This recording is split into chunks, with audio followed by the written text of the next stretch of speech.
Hey, how's it going? It's your challenger coach, Adam Warrior here to bring you a closer look into two top jungle picks on the Korean ladder, Ekko and Dr. Mundo. So let's jump right into it. We'll start off with Ekko, who became a popular pick after receiving constant buffs, including extra damage on phase dive and a lower CD on his ultimate chrono break in the late game on patch 9.16. The buff that made him shine as a jungler though was on patch 9.18, when parallel convergence's stun duration increased from 1.75 seconds to 2.25 seconds. Now, the reason this was such a big deal for his jungling combined with all of his other buffs is it meant that if his stun ever landed when he ganked, it was pretty much always going to be a kill. And it even made him a potent dueler for the same reasons. If he was dueling someone and the stun landed, he was definitely going to win, or at the very least get away scot-free. One of Ekko's biggest strengths is his ability to roam and dive towers, and as a mid laner, he can struggle to use this advantage as he has a lot of bad matchups where he can't even push out, and when he tries to stun someone in lane, it pretty much never lands. And everyone knows by now, if Ekko dips around a corner for a second, he used his W. Ekko mains, you aren't fooling anyone anymore. We know that trick. The reason why he's strong from the jungle though is that he can use his high mobility to set up ganks and dives from Frog of War and play the style of early game Ekko mid players can only dream of. He also has a very strong and healthy early clear speed thanks to his W, AoE damage from his Q, and execute from his E. Best of all, he can invade freely without much risk of dying, and he doesn't even need to know what lane priority is because his mobility and ult can save him from pretty much any situation when enemy laners try and collapse on him first. And when he tries to steal Dragon and misses a smite by accidentally hitting the enemy Gragas, he can just ult out without having to die in embarrassment. Maybe a little bit on the inside though. Now that we know why he's so popular in Korea and why he is even seeing play at Worlds with almost all junglers practicing him in solo queue, let's go over how to actually play him properly. For runes, though there is a Conqueror style that is popular in the West, Korea prefers to either go Electrocute or Dark Harvest. Personally, I prefer the Dark Harvest route as not only is the win rate higher, but it really allows Ekko to snowball more easily in a solo queue environment. Plus, it makes it easier to chaos and pop off in teamfights when combined with phase dive and his execute passive from W. Outside of your keystone in the domination tree, you want to take sudden impact for better all-ins. After that, you can really go either Ghost Poro, Zombie Ward, or Eyeball Collection, it's all preference. But a true assassin player like myself prefers Eyeball Collection, especially if you took Dark Harvest, so you can make killing people an actual win condition. Last up, take Ravenous Hunter as it will help you sustain in the jungle and clutch out skirmishes / duels since it procs on almost all of your damage sources. For your secondary tree, similar to Eve, take the full one-shot approach and grab Absolute Focus Gathering Storm so that during the mid to late game you remain a big threat to the enemy backline. Korea also takes Inspiration Secondary for free boots and Cosmic Insight for a more early game focused power spike, but I feel like Sorcery Secondary is the more consistent option.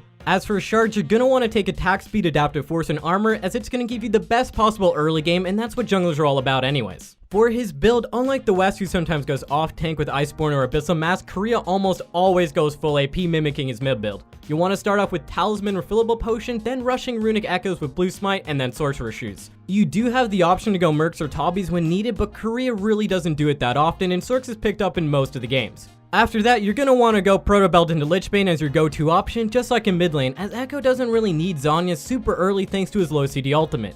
If you are behind or you really need a Zhonya's because the enemy team has a Fed Rengar and Talon, you can definitely go Zhonya's after Proto Belt and delay Lichbane, but you will notice a significant dip in your damage output, and you don't want to do it as often as what you would think. Ekko is a carry style jungler, alright? He's not like Nunu who relies on getting carried with CC. Your utility and best form of CC as Ekko is CCing people for 40 seconds because you one-shot them. After that, your full 6-item build is pretty much the same every game, just by Hat of Death and Void Staff in whatever order is needed that game. In most cases, if the enemy carries don't have MR, then you're gonna want Death Cap, as it doesn't matter if the enemy team's Mundo's got a bunch of MR because you're not gonna hit him anyways. Alright, now for some actual gameplay. Echoes in Korea will normally path Red Krugs Raptors into Wolves, then if they got a good leash, they will do blue to half HP, then start Gromp so that their Q hits both camps, making it so that Ekko can actually clear every single camp before the Scuttle spawns. If you did not get a good leash because your laners hate you, then you can just skip Gromp and go to Scuttle. For skill order, you'll want to start W, then take Q at level 2 and then E at level 3, and your max order will be Q, E, W.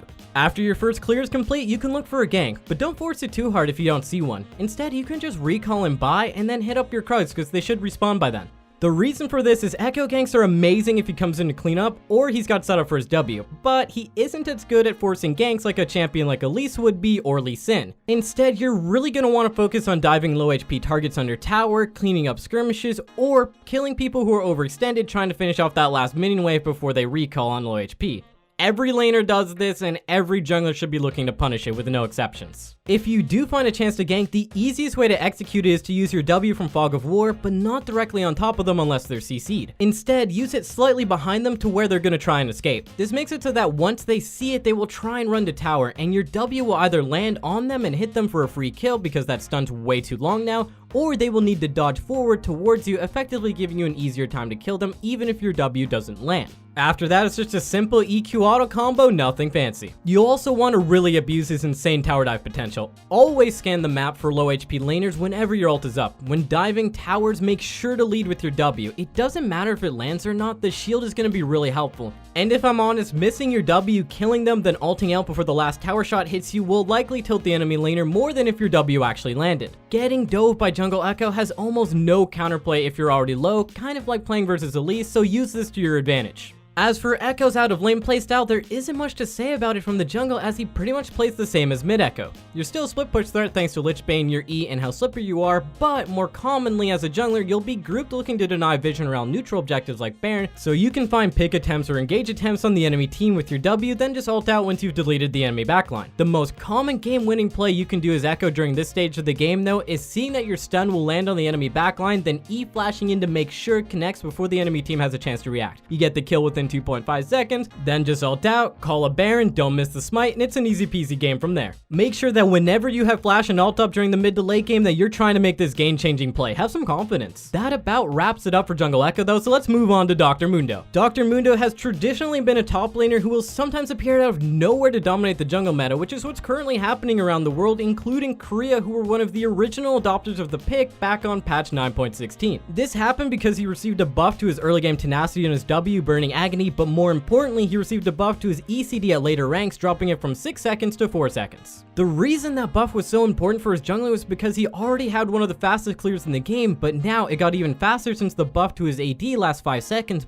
but his ECD will now be 4 seconds if you max it first, making it so that he can consistently keep his AD buff up whether he's dueling someone or clearing the jungle. This also meant that Mundo's dueling power went way up, as even champions like Lee Sin were having trouble dealing with him in the early game thanks to the consistent damage from his E. Don't get me wrong though, Mundo does have some weaknesses. He doesn't have that good of ganks, but he more than makes up for it with one of the fastest clears in the game, fast neutral objectives, and amazing invade potential, as most of the junglers are unable to stop him from going where he pleases because he outduels them, or in the case where he doesn't, he's just gonna run in with his ultimate, steal your chickens, and run out. The other reason this is important is Mundo is currently more suited to be in the jungle. This is because in top lane he's got to deal with tough matchups with people who are going to build executioners and negate his impact in the early game.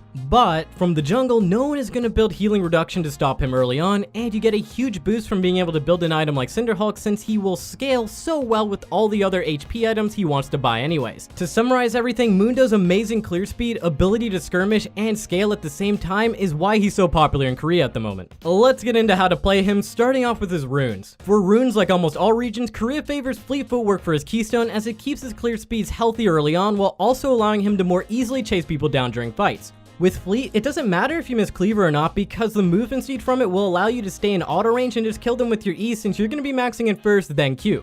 Next up, you take Triumph, Legend, Tenacity, and Last Stand as pretty standard choices for a tank trying to clutch out fights. With Triumph and Last Stand, you can make some pretty sick comebacks in fights, and Legend Tenacity combined with your W means you're never gonna be stunned. It's actually impossible to peel him off of a carry once he connects, unless you're Poppy or something and you ult them. For your secondary tree, you're gonna want to go Inspiration for free boots and approach velocity so that Mundo has even better chase down potential. And for shards, some classic tank stats with armor health followed by attack speed to help with his clear speed, as he doesn't really need extra AD because he has enough from his E. As for Mundo's build, it's a fairly simple tank route in Korea. You'll want to start off with Talisman or Fillable Potion into Red Smite Cinderhulk with either Tabbies or Mercs depending on the game.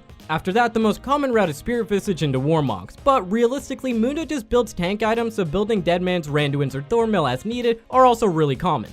You can't really go wrong as long as it's a tank item with health. If you want to carry a bit harder, you do have the option to go Titanic Hydra, but Korean Mundos don't really do this route even if they're super far ahead, as they prefer to play for the team and be as tanky as possible. For early pathing in western regions, it would look pretty close to Ekko's, where they do a red Krug's power farm route, but in Korea, his most common route is to solo Raptors, then do red, then do Krugs. He's gonna recall after that, followed by buying a machete, then you go do Wolves, Blue, Gromp, Scuttle, or Gank in that order. The reason for this is Korean junglers tend to be less selfish, so not needing a leash will give laners an advantage, but the real reason is this takes advantage of Mundo's main strength, which is his clear speed, as he can still do this route incredibly quickly on his own. After this route, Mundo has the option to look for an invade, solo dragon, or continue to power farm till 6 where he can use his ultimate to outduel or set up tower dives quite easily. He does also have the option to do some drive-by ganks, but it's not his main strength, so only go for stuff like this if it's free like NA will be at Worlds. If you do find the chance to get ganks off as Mundo, you'll always want to come in from a flank because your lane ganks suck. You aren't Nunu. Once you have the flank set up, it's pretty simple. You just run at them. The key though is to hold your cleaver until you are certain it will land, even if that means getting into melee range first and proccing red buff. You can also wait for your laner to land CC, which might or might not ever happen. By doing this, you can not only guarantee your cleaver doesn't miss, but oftentimes people will delay their own escape by trying to dodge a skill shot you never intended to use in the first place. It might be true that you miss every shot you don't take, but it's also true you don't miss the cleavers you don't throw. In the mid to late game, you'll mostly be playing like a normal Mundo would. You'll farm until your team groups for objectives, then you're gonna play as the frontline for the team. During team fights, your choices are pretty simple. If your team has an 0-8 Ezreal, then your job is to dive the enemy backline. If the enemy team has an 0-8 Ezreal, and your team has a 10-0 Jinx, I'm begging you, just peel. It's not a complicated theory, tank players. If your carries are strong, you peel. If the enemy carries are strong and yours are weak, you zone. Outside of teamfights though, your job will be to counter jungle and deny vision around neutral objectives so that you can take them for yourself, since not only is Mundo able to tank a Baron, but he can easily kill it thanks to his cleaver DPS. This makes baiting Baron the go-to strategy for closing out games for Dr. Mundo, as he can easily regen any health lost while he's doing the Baron dance and then just rush it or bait it again. Thanks for watching our deep dive on superstar junglers Ekko and Dr. Mundo, and be sure to check out more content from Mobalytics on this channel, on Twitch, or at mobalytics.gg.